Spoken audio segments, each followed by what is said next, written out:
A very good morning, my dear students.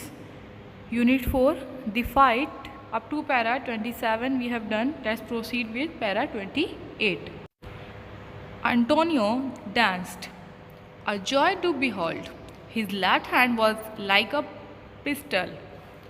Piston means क्या होता है? A part of an engine that moves up and down and makes other part move.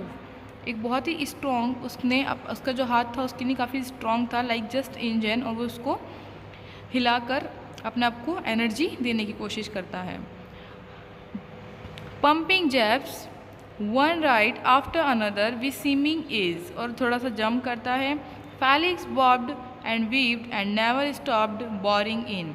Barbed and weaved means moved up and down and twisted and turned from one side to another quickly to avoid being hit. एक दूसरे अपने आप को बचाने के लिए कभी इधर कभी उधर, इस साइड उस साइड, दोनों साइड झुककर अपने को डिफेंस कर रहा था.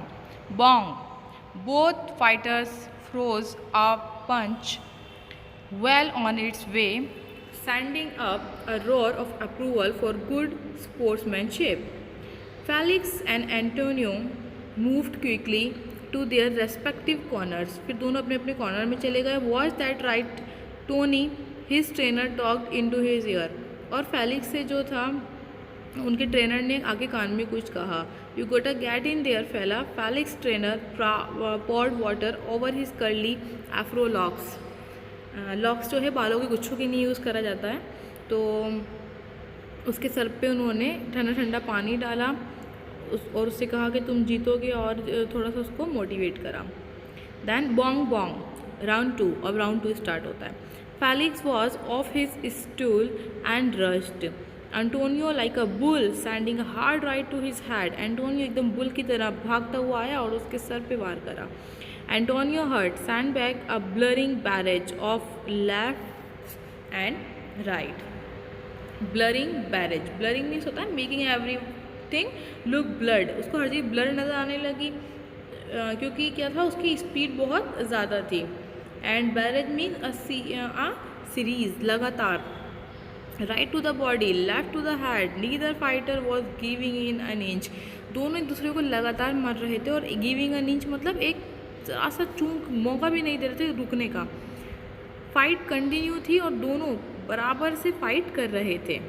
इन a fog Felix heard the roaring of the crowd. लोगों की जो आवाज़ थी, जो चेयर कर रहे थे और जो दहाड़ रहे थे, like a lion who seem to have gone insane. Insane means पागल, जैसे बिल्कुल पागल हो गई थी public crowd. His head clear to hear the bell at the end of the round.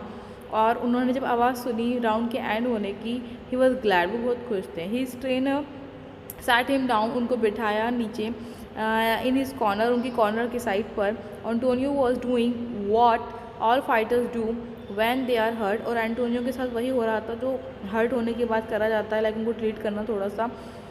They sit and smile at every one. दोनों बैठ के दूसरे के देख के स्माइल कर रहे थे. The referee signal the ring doctor to check the fighters out. और फिर रिंग डॉक्टर को कहा गया कि इनको चेक करें. ही डिड सो, डॉक्टर ने किया. And then gave his okay, और फिर उन्होंने ओके बोला. इट मीन्स फाइट जो है वो प्रोसीड होगी, कंटिन्यू होगी. The cold water sponge bought clarity to both brothers. और एक पानी, ठंडे पानी में डूबा हुआ स्पॉन्ज, जिससे शरीर को और स्पेशली आइस साइड को, आइस आँखों के आसपास साफ करा जाता है, सो दैट उनको क्लियर नज़र आए. Bong round 3. And then round 3 started, the final round. और ये फाइनल राउंड था. Up to now it had been tic tac toe. Tic tac toe आपने भी खेला होगा, एक गेम होता है, ज़ीरो कार्टी जिसे बोलते हैं, cross and round. So pretty much even, वो बिल्कुल उसी की तरह था. बड़ी दिलचस्प सा था, मतलब कि इंटरेस्टिंग सा था. कुछ समझ नहीं आ रहा था कौन जीतेगा, but everyone knew there could be no draw. लेकिन हर कोई ये बात तो पक्की थी कि ये मैच जो है ड्रॉ नहीं हो सकता है. And that this round would decide the winner. और यही राउंड है जो फाइनली विनर का डिसीजन लेगा. Both pounded away, neither gave an inch and neither fell to the canvas. दोनों में से कोई भी इतना अच्छे से फाइट कर रहा था नीचे, यानी कैनवास यानी फ्लोर के ऊपर जो कपड़ा लगा हुआ था स्ट्रॉन्ग, वहाँ पर कोई नहीं गिरा. Felix left I was tightly closed, मतलब उसकी आँख पर इतना बुरा जख्म हो चुका था कि वो बिल्कुल बंद हो चुकी थी almost. Blood poured from Antonio nose, इधर एंटोनियो की नाक से खून आ रहा था. They fought toe to toe The sound of their blows were loud in contrast to the silence of a crowd gone completely mute. अब तो उनके ब्लोज की भी आवाज़ पता चल रही थी। जब वो ज़ोर से भागते या दूसरे को हिट करते, अटैक करते, डिफेंस करते, तो हवा में एक ज़ोर की आवाज़ आती उनकी बॉडी की। इतनी शांति हो चुकी थी। वही शांति क्यों थी? क्योंकि क्राउड जो था चेयर नहीं कर रहा था। Why crowd is not was cheering at that moment? Just because वो बहुत ज़्यादा सीरियस हो गए थे।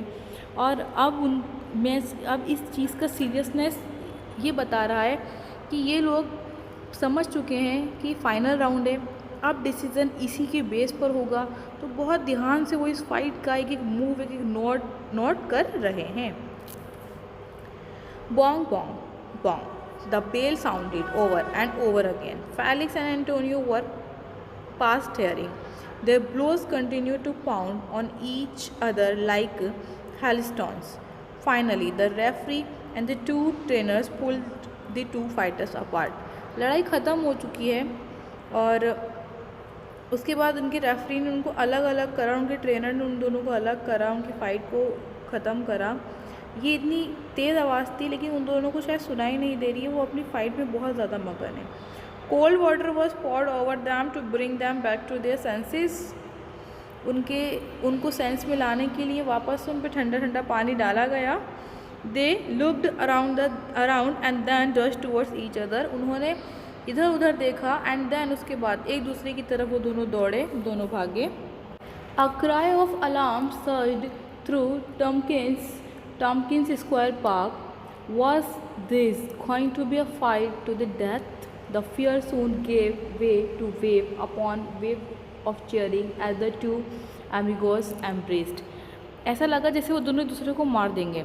सबको ही डर था कि ऐसा ना हो कि इस फाइट का एंड किसी की डेथ से हो। वो इतना गुस्सा है कि एक दूसरे को मार देंगे। बट जब वो एक दूसरे की तरफ भागे तो उन्होंने एक दूसरे को एम्ब्रेस्ड कर लिया, एक दूसरे को गले लगा लिया। No matter what the decision, क्योंकि उन दोनों दोस्तों को कोई फ़र्क नहीं पड़ता कि क्या डिसीज़न है इस फाइट का। They knew they would always be champions to each other. वो जानते हैं कि एक दूसरे के लिए वो हमेशा चैम्पियन रहेंगे। Bong Bong Bong, ladies and gentleman, अभी अनाउंसमेंट होना स्टार्ट होता है। The winner and representative of the golden gloves tournament of champion is और अनाउंसमेंट उन्होंने करना है, अब नाम अनाउंस करना है। The announcer turn two point, और जैसे ही अनाउंसर पीछे मुड़ता है जो भी पर्टिकुलर विनर है उसको पॉइंट आउट करने के लिए, उसका हाथ पकड़ के जो अप कर देते हैं कि ये विनर है, वो करने के लिए। एंड फाउंड हिमसेल्फ अलॉन, वो पाता है कि वहाँ तो कोई है ही नहीं। Arm in arm the champions had already left the ring. Arm in arm मतलब एक दूसरे के कंधे पे हाथ रख कर दोनों तो जा भी चुके हैं और उन्होंने रिज़ल्ट का अनाउंसमेंट भी नहीं सुना। इस तरह से ये स्टोरी ख़त्म होती है। मोरल ऑफ द स्टोरी कि फ्रेंडशिप जो है वो मोस्ट इम्पोर्टेंट चीज़ है। किसी भी चीज़ से, किसी इनाम से, किसी भी लाइफ की, आप कितने भी लाइफ में एग्ज़ाम्स थे, कोई फ़ाइट हो, इवन कोई आप पर्टिकुलर कोई एग्ज़ाम्स हैं, आपकी फ्रेंडशिप उससे हमेशा अपार्ट रहती है। लाइफ के एग्ज़ाम्स और फ्रेंडशिप बहुत डिफरेंट चीज़ है। तो यहाँ इन दोनों ने साबित कर दिया कि दोस्ती जो है वो बड़ी बात है। और नो मैटर कौन जीता, कौन हारा, कौन चैम्पियनशिप का मेंबर बनेगा, कौन उसका हेड बनेगा, ये इनके लिए मैटर नहीं करता। अब जो भी बनेगा वो तब भी वो दोनों फ्रेंड्स ही रहेंगे। So your homework is do workshop, complete workshop of this lesson. Have a good day. Take care. Bye.